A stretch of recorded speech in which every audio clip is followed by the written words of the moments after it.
When people talk about Frankenstein, they usually just think about Halloween.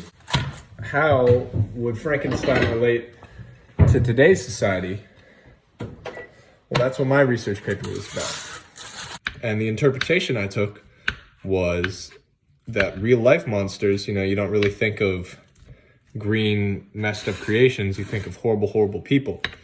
And this book really exemplified that, with Victor kind of demonstrating how, as I saw it, was a parent who abandons their child. And so that's what the gist of my paper was about, and it was using different pieces of evidence as well as literary criticisms to sort of go into depth about how this book really related and showed the causes and also the consequences and perspectives on child abandonment in 2020. In my paper, I wanted to start where the book started, and that is with the creation of the monster and Victor's original idea. Something that was a huge point for me was that Victor gave very little forethought regarding this idea.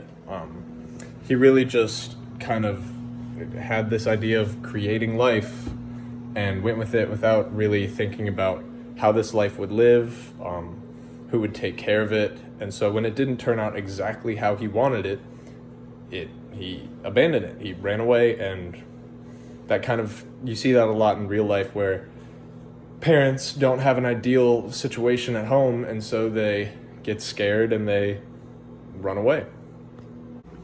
Because the monster's only known cruel and cold emotions its entire life, obviously that's what it learns to reciprocate back to the world, and that's all it knows.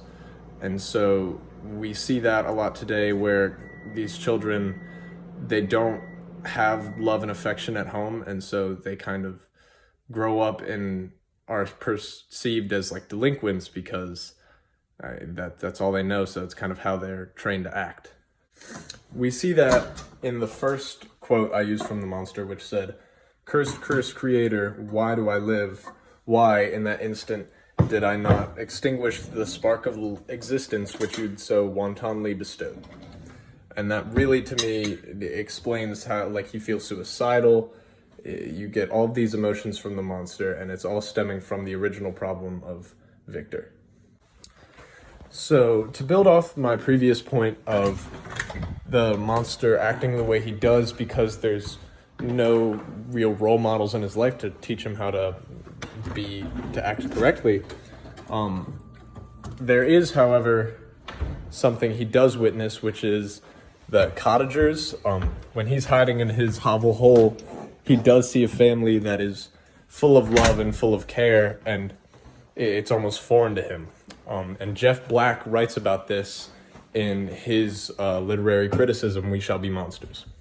I've already spoken a bit about how the monster feels suicidal because of the things Victor has said and how he's acted.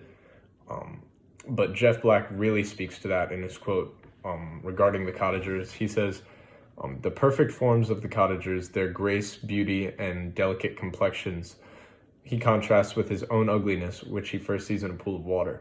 Terrified by his own looks, the monster begins to call himself monster." And to me, that's just so important, because the monster has learned to hate himself, and he's kind of following what society wants him to be. Victor has taught him to be like a monster and to be hated, and so he learns to feel that way about himself, and you really see him accepting this and spiraling downwards into his painful existence. I then took a step back and wanted to consider things from Victor's perspective rather than just the victim.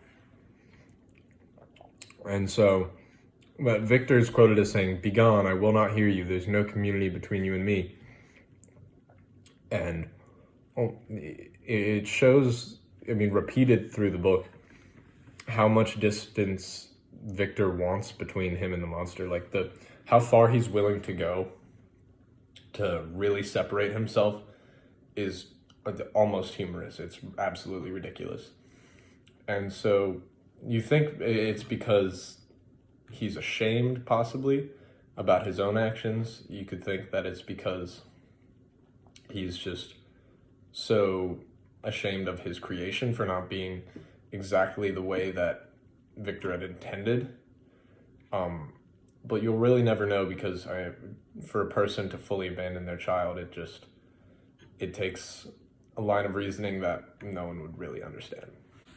Although, towards the end of my paper, I did consider another outlook on this whole novel, which is that Victor was really just trying to, acquire knowledge and do it for science, and he wasn't really intending to create a life, and that should excuse him of any responsibility. And seeing that argument from other literary critics, it really just, I could not agree with it, because the whole point of making life and playing God, like that's not just science, that goes beyond, and you really have to consider the consequences of what you're doing and be prepared to take responsibility for your actions, which isn't something that Victor did.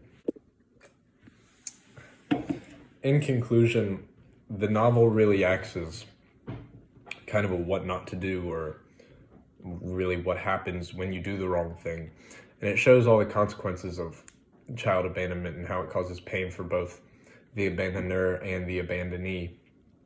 It's just bad for everyone involved, and how this novel really teaches me that you need to take a step back before you act and consider your actions, and just comprehend the responsibility and accountability certain actions will have. And that's something that Victor very clearly did not show, and we saw what happened when he didn't. So yeah, that was basically the gist of my paper.